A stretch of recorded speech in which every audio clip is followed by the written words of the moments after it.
the Honorable Minister Jejo Dongo, all the Honorable Ministers of Foreign Affairs and heads of delegations, the representative of the Secretary General of the United Nations, the representative of the Chairperson of the African Union, all distinguished ladies and gentlemen, I welcome you to Uganda. There is a prepared speech which will be distributed, but I will make my remarks without necessarily following that prepared speech. First of all, we are very happy that you have come to Uganda in such big numbers. Thank you so much.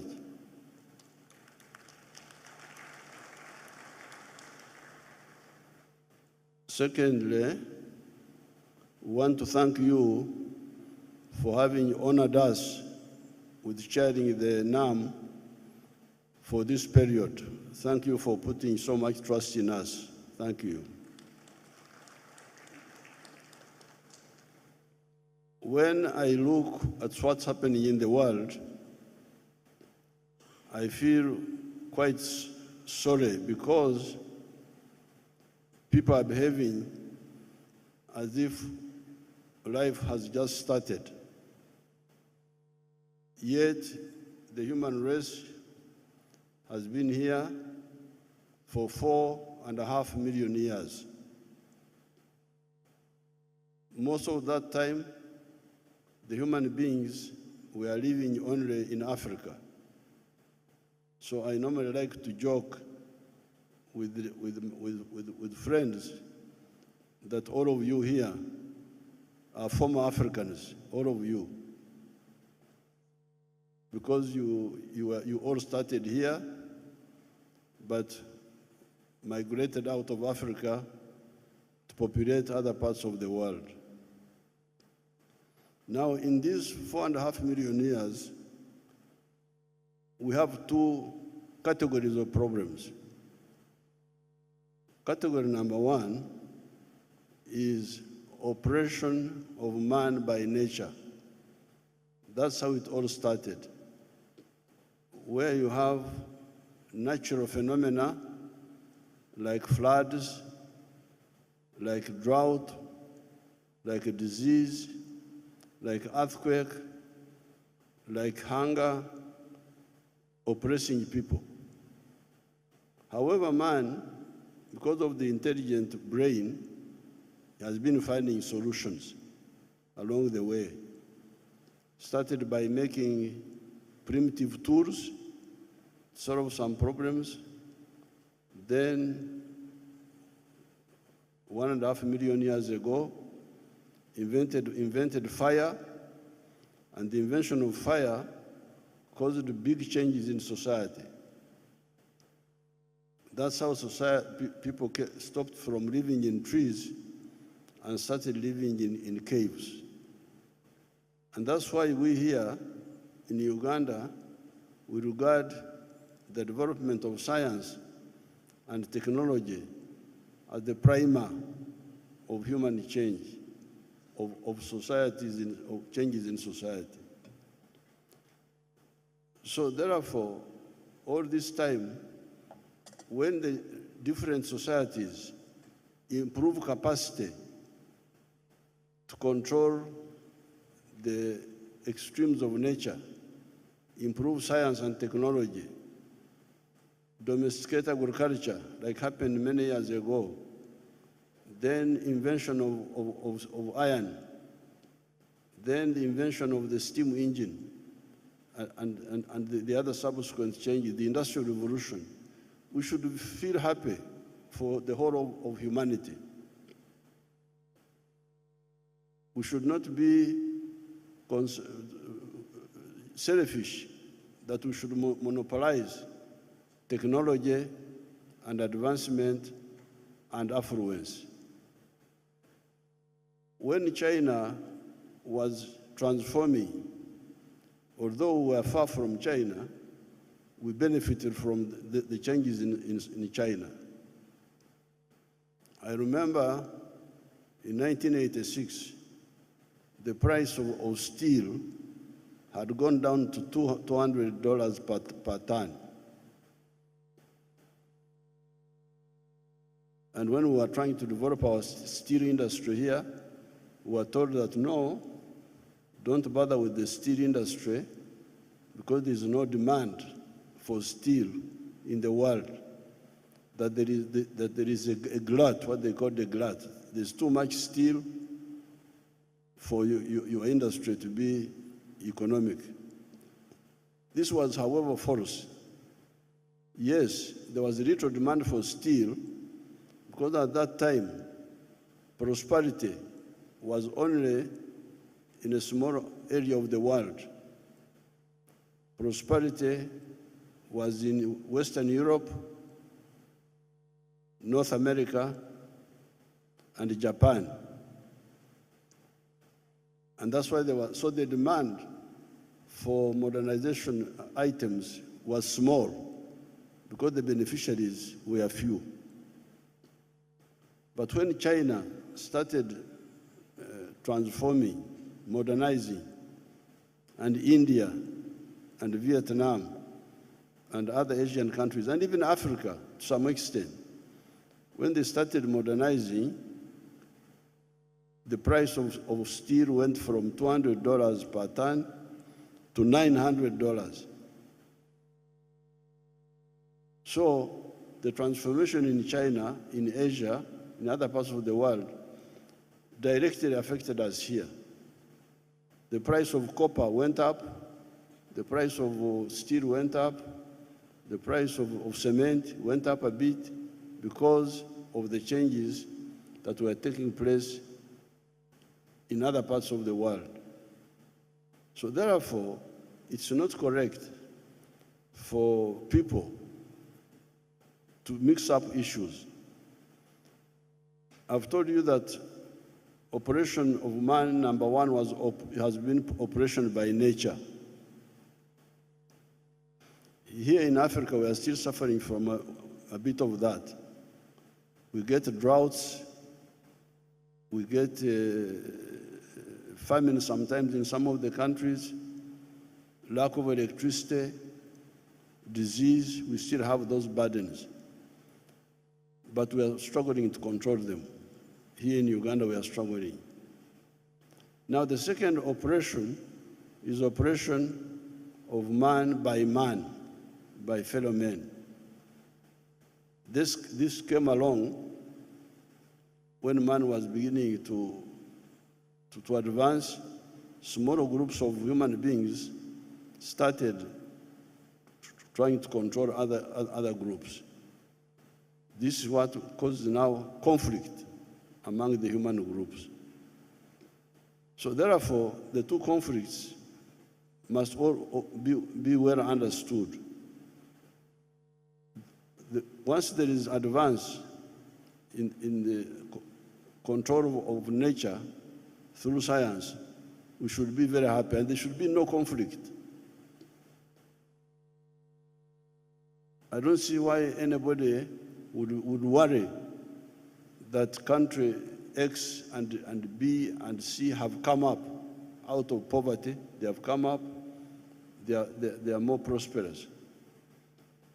After all, if you want to do business, why do you want to do business with a poor man, a poor partner?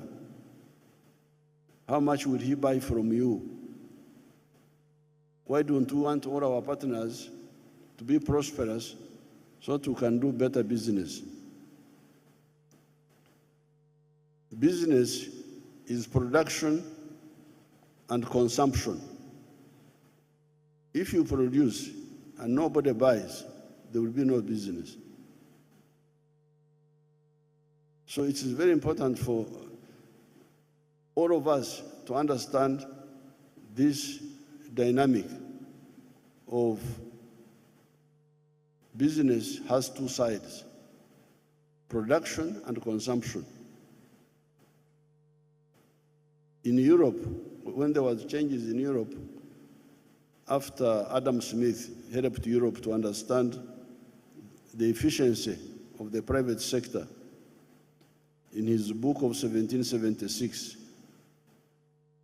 The Source of the Wealth of Nations, there was rapid growth of industries, but consumption remained stagnant. And in 1929, the capitalist system collapsed. Why? Demand. You cannot talk of business if you don't talk of the purchasing power of all your partners. If you look at the GDP of Africa now, I think it is like maybe 4 trillion now, but this is too small. If the GDP per capita of Africa was about 20,000, given that we are now 1.5 billion people here in Africa, you'd be talking of a GDP of 30 trillion. Why should Africa have a GDP of about 4 trillion now, when we are 1.5 billion? If the GDP per capita went to about 20,000, you can see, I think we would go to about 30 trillion. If it goes to 25,000, we would go maybe to 45 trillion. And our partners would benefit because we would buy more from them. So therefore, I salute the non-aligned movement. Our elders who started it did us a great service because they achieved a number of things. Number one, neutrality. At that time, there was a conflict between the socialist camp and the capitalist camp. And our elders said, no, for us, we want to be neutral. We don't want to take sides. We want to judge issues on merit. And it helped us. And now, it is even more important. Because I can see there's a lot of intoxication.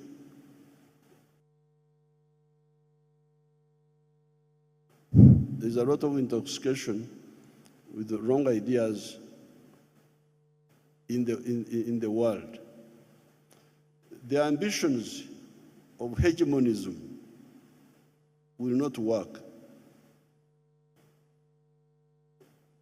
If there is anybody who thinks he should control the world, he's wasting his time. How do I know this? The Pope, in the Middle Ages, tried to control Europe. The Pope, using Christianity, he tried to control Europe. It caused a lot of problems.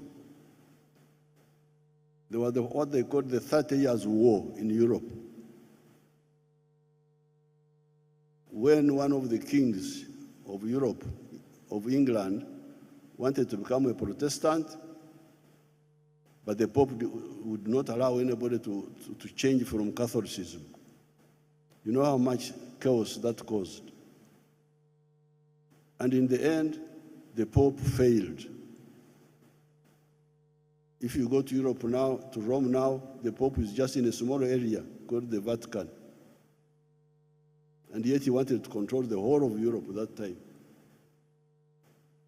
It can't work. Now, when capitalism came up, and I don't know why I would like to get time and talk to the Europeans, like I'm talking to you now, because the examples are very clear. When capitalism came up in France, the French Revolution, the capitalists took power in France, and they overthrew feudalism there. There was the Austro-Hungarian Empire. it had a leader called Metternich. Metternich now decided to go and defeat capitalism, to stop the emergence of the capitalist ideas. He failed and ended up by destroying Austria-Hungary. You ask anybody, where is Austria-Hungary now? It disappeared because it wanted to stop evolution of history, which is not possible. So therefore, we should concentrate on the minimum common interests in the world. This is my humble advice. I'm speaking to you as a third generation anti-colonial fighter from Africa. I came as the third generation of the 1960s, following our elders like Mandela and Nyerere and others of the 1940s, and the ones of 1912, who founded the ANC in South Africa. These were our grandfathers. So my advice to people in the world is that let's concentrate on minimum mutually beneficial interests. And these are trade, investments, tourism, and mutual support in any other area. Then where we don't agree, where we have got divergences, those are internal issues. And this is where my Christianity comes in. In the Christian religion, there is a portion which says, "Let your light so shine before men that they see your good deeds and praise your Father who is in heaven." In other words, if you think you are right, you do things properly in your own country, then people will come and see, this is a good example, and they will change. But not by coercion, not by fights, because it will not work, it has failed. I've quoted for you the Pope, I've quoted for you Metternich. Of course, I don't want to talk about the ones who tried to colonize us here, how it all ended up badly for them. Therefore, the issue of social systems should be for each country to decide which social system do you want. It's up to them to decide. But let's concentrate on the minimum common interest. Finally, let me salute our founders. I don't know whether the young generation knows them. And these were Nehru of India, Sukarno of Indonesia,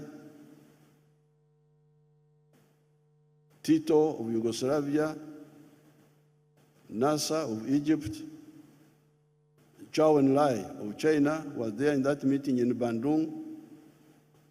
Then others joined later, like Mwalimu Nyerere, Kenneth Kaunda, Modibo Keita, and others. We salute those people. They gave us a good beginning. In my written speech, I go into the details of what the spokesperson of the African Union was talking about. But I'm very happy when I look around, see all of us together, I can see we may be the hope of the world. We people who are here will be the hope of the world. And I thank you for coming here, and I wish you good luck. Thank you so much.